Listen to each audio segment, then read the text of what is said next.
पंजाब केसरी में आप सबका स्वागत है। मैं हूं चंद्रशेखर धरनी। इस वक्त हम मौजूद हैं हरियाणा के एफसीआर संजीव कौशल जी के पास। उनसे बातचीत करेंगे कई अहम मुद्दों के ऊपर, जैसा कि तहसीलों के मामले में पिछले दिनों भ्रष्टाचार की बात आई थी, उसकी जांच चल रही है। इसके अलावा जिस प्रकार से हरियाणा के अंदर एक टेक्नोलॉजी को लेकर जिस प्रकार से ज़बरदस्त क्रांति रेवेन्यू डिपार्टमेंट में देखी जा रही है, कई नए चेंजेस आने जा रहे हैं, उन सब मामलों को लेकर कौशल साहब से बातचीत करेंगे। कौशल साहब, आपका स्वागत है पंजाब केसरी में। धन्यवाद धरनी साहब। कौशल साहब, जिस प्रकार से सबसे पहला सवाल मैं यही लूँगा जो आज का गर्म मुद्दा है, तहसीलों के मुद्दों पर जांच चल रही थी, भ्रष्टाचार की उंगलियां उठ रही थी। इस मामले में डिविजनल कमिश्नर को आपने, जो हरियाणा के 6 हैं, जांच सौंपी थी। वो जांच आप तक पहुंच चुकी है और ये पता लगा है कि वो ऊपर सरकार को भी भेजी गई है। जी, जांच पूरी हो चुकी है और जो रिकमेंडेशंस हैं मैं अपनी दे चुका हूं। बाकी अब फैसला जो होगा तो हम आपसे साझा करेंगे उसके बारे में। कौशल साहब, ये जांच अगर देखा जाए तहसीलों में भ्रष्टाचार को लेकर जो थी, पहले डिप्टी कमिश्नर्स के माध्यम से हुई, फिर डिविजनल कमिश्नर्स के माध्यम से हुई, तो ये सारे घटनाक्रम में किन चीज़ों की तरफ संकेत देता है? इसमें कौन कौन से अधिकारी, किस स्तर के अधिकारी और किन विभागों के अधिकारी अभी तक आपके पास जानकारी जो है उसके तहत संलिप्त नज़र आ रहे हैं? देखिए, इसमें जो देखा गया है, सभी 6 डिविजनल कमिश्नर्स ने ये पाया है कि इसमें बहुत ज़्यादा संख्या में हमारे अधिकारी संलिप्त रहे हैं। अब ये सिस्टमिक फेल्योर है, एक तरह से हम लोग सोचते हैं। सिस्टम में शायद इम्प्लीमेंटेशन ठीक तरह से नहीं हुई, अफसरों की सुपरविज़न भी अच्छी तरह से नहीं हुई। जब 100 से ज़्यादा अधिकारी पाए जाएं कि वो एक तरह से बेकायदगी में संलिप्त हों, तो सिस्टमिक फेल्योर तो है। तो वो सिस्टमिक फेल्योर में सिर्फ ये नहीं होता कि आदमियों का नुकसान करो तभी सिस्टम इम्प्रूव करेगा। सिस्टम की इम्प्रूवमेंट के लिए हमें ट्रेनिंग बहुत अच्छी तरह से करनी पड़ेगी ताकि आगे से ऐसी कमियां ना हों।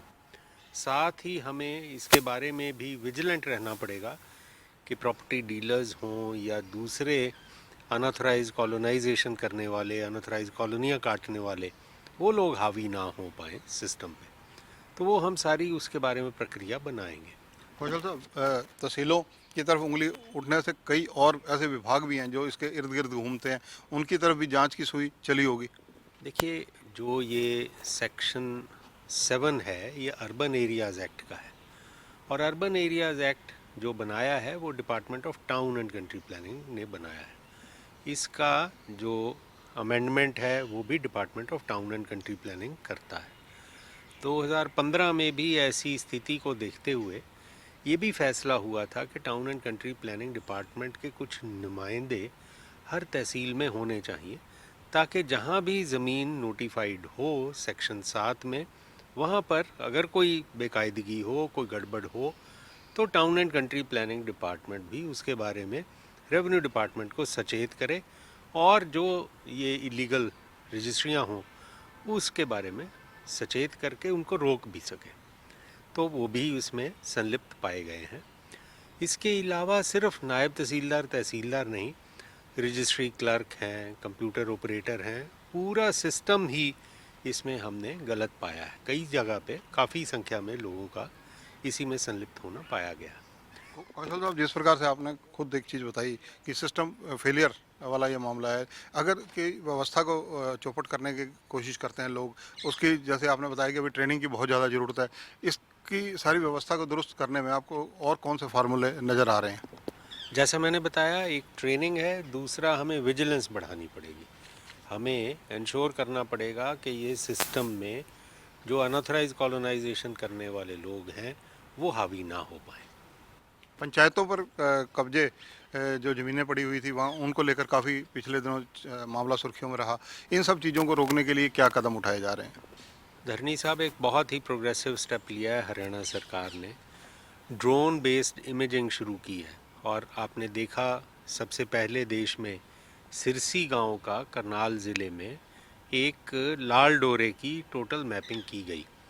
उसके बाद ये एक नई स्कीम शुरू कर दी भारत सरकार ने, इसी से इंस्पिरेशन लेकर स्वामित्व कहते हैं अब हम कि 8 ज़िले हमारे तकरीबन इस कगार पे आ गए हैं कि आने वाले 4 हफ्ते में 8 ज़िलों के जो सारे के सारे गांवों के लाल डोरे होंगे उनमें हमारी ये मैपिंग हो चुकी होगी। उसमें जो आदमी हैं जिनकी ओनरशिप है, स्वामित्व है, उनको हम टाइटल डीड भी दे देंगे। और सबसे अच्छी खबर मैं आपको ये बताना चाहता हूँ कि इनकी खरीदो फरोख्त हमारे माननीय मुख्यमंत्री जी चाहते थे कि इसकी सेल परचेज के लिए भी हम सिस्टम बना लें, जैसे कि नॉर्मल प्रॉपर्टी का होता है। आपको मालूम है लाल डोरे में जो ज़मीनें होती थीं, जो घर बने होते थे, उनकी ओनरशिप का कोई डॉक्यूमेंट नहीं होता आदमी के पास, इसीलिए उसको कर्जा नहीं मिलता था, इसीलिए खरीदो फरोख्त करते हुए आदमी को दिक्कत होती थी। अब ये डीड मिल गया और हमने उनको कल से अलाउ कर दिया सिस्टम के ज़रिए कि उसकी खरीदो फरोख्त भी वो तहसीलों के ज़रिए कर सकते हैं। वो हमने सिस्टम बना दिया। जैसे प्रॉपर्टी की सेल परचेज़ तहसील में रजिस्टर होती है, उसी तरह से अपॉइंटमेंट लेके आदमी जा सकता है, खरीदो फरोख्त कर सकता है। डॉक्यूमेंट्स वेरिफिकेशन के लिए आपने डिप्टी कमिश्नर्स को लेटर लिखा है पिछले दिनों, वो व्यवस्था कैसे सुदृढ़ होगी? ये भी एक बहुत ही प्रोग्रेसिव स्टेप हरियाणा में हुआ है। हरियाणा प्रदेश पहला प्रदेश अब बन गया है सारे भारतवर्ष में, जिसमें एक बहुत ही खूबसूरत चीज़ हुई है। वो ये है कि आज तक आपकी कोई ज़मीन है, आपको कुछ जानकारी लेनी है उसके बारे में, तो आपको रेवेन्यू डिपार्टमेंट के हमारे अधिकारियों को, आपको तहसील में जाना पड़ता था, तहसीलदार से या पटवारी से, मैं बीच में नहीं बोल रहा हूँ, पटवारी से फ़र्द लेनी पड़ती थी या जमाबंदी की एंट्री लेनी पड़ती थी। सब कुछ डॉक्यूमेंट लेने पड़ते थे, चक्कर लगाने पड़ते थे। लोग ये भी उसके बारे में एलिगेशन लगाते थे कि वो भ्रष्टाचार भी होता था। अब हमने ये कर दिया कि जो हमारा पोर्टल है jamaabandi.nic.in, आप सारे ये जो हमारे उसमें, चाहे वो फ़र्द है, चाहे वो जमाबंदियाँ हैं, आप जो डाउनलोड करते हैं वो लीगली वैलिड पहले नहीं था। हमने डॉक्यूमेंट आइडेंटिफिकेशन सिस्टम उसमें लागू कर लिया और जो भी डॉक्यूमेंट आदमी डाउनलोड करेगा हमारे पोर्टल से वो लीगली वैलिड होगा। उसके लिए आपको किसी भी अधिकारी के पास जाने की आवश्यकता नहीं होगी। ये एक बिल्कुल रेवोल्यूशनरी स्टेप है और हरियाणा ने सारे भारतवर्ष में पहली बार ये किया है।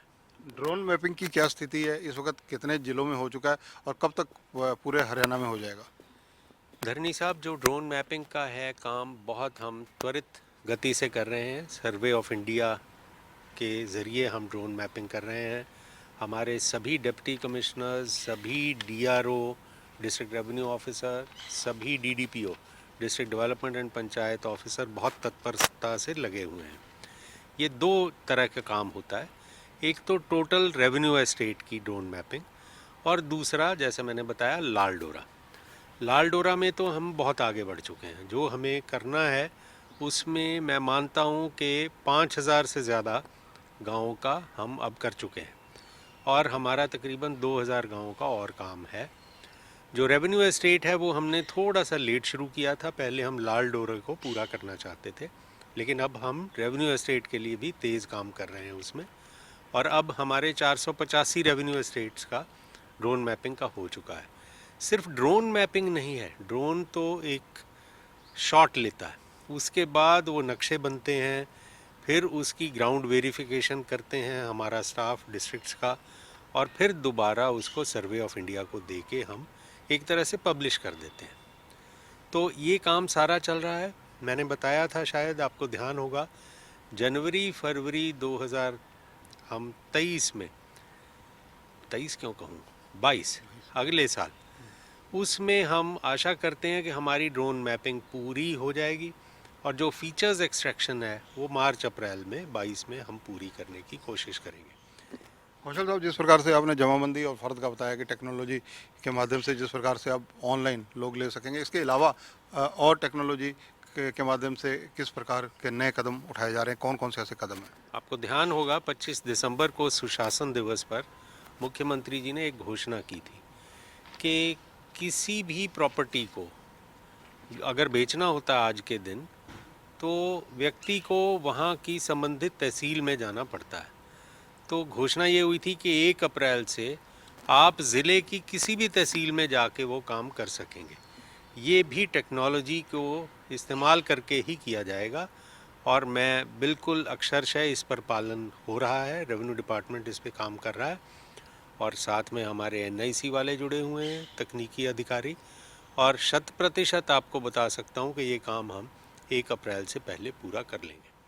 कौशल साहब, ड्रोन मैपिंग और जिस प्रकार से ये फर्द इंतकाल ये कदम जैसे उठाए गए, इसी प्रकार से जैसे अब लाल डोरे वाला भी आपने बताया, ये सारे मामले को अगर अध्ययन किया जाए तो आने वाले समय में जिस प्रकार से अवैध कब्जे लोग कर लेते थे, पंचायतों की ज़मीन हो, दूसरी जगह हो, तो इन पर भी रोक लगेगी। बिल्कुल लगेगी। जो लाल डोरे के बीच हमारी पंचायत की प्रॉपर्टी है, उसकी भी ओनरशिप सभी डीसीज़ को हिदायत हो गई है और डिप्टी कमिश्नर्स ये इंश्योर करेंगे कि जो लाल डोरे में पंचायत की ज़मीन है, चाहे वो स्कूल हो, चाहे पंचायत घर हो, चाहे वैसे खाली जगह हो, वो मैपिंग के बाद बिल्कुल 100% इसकी वेरिफिकेशन हो जाएगी। मुझे कुछ डीसीज़ ने तो ये भी कहा है कि 1 हफ्ते में ये काम पूरा हो जाएगा। अगर वो खाली ज़मीन होगी और डिस्प्यूट वगैरह भी हुआ जैसे आपने बताया, तो वो ऑब्जेक्शंस क्लेम्स लेकर 1 महीने में मैक्सिमम वो काम भी पूरा कर लेंगे। कौशल साहब, अब एक दो सवाल मैं आपके इस मुद्दों से हटके पूछूंगा, क्योंकि आपके पास एक और महत्वपूर्ण जिम्मेदारी है कहीं ना कहीं सारे प्रबंधन की, क्योंकि कोविड का टाइम चल रहा है, आपदा प्रबंधन की। तो आपने खुद भी वैक्सीन लगवाई अभी, जी, कैसा है स्वास्थ्य? फर्स्ट क्लास है जी। 8 तारीख को लगी थी मुझे तो पता भी नहीं लगा वो प्रिक कब ली और कब उसका हुआ, उसका कोई असर नहीं। एंड मैं आशा करता हूँ असर अच्छे वाला ज़रूर मिलेगा मुझे 20 दिन बाद। जो लोग डर रहे हैं लगवाने से, उन लोगों के लिए क्या कहेंगे आप? देखो, मेरा तो बहुत ही सुखद संस्मरण रहा है उसके बारे में।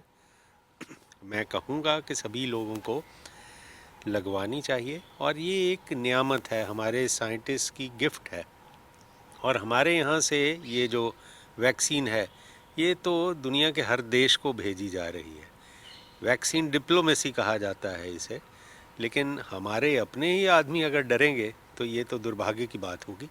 मैं आशा करता हूँ सभी लोग इसकी वैक्सीनेशन करवाएंगे। और वैसे मैंने देखा है रेवेन्यू डिपार्टमेंट, हमारे जो डॉक्टर्स हैं, फ्रंट लाइन वर्कर्स हैं, सब कोई लगवा रहे हैं और बड़ी खुशी से लगवा रहे हैं।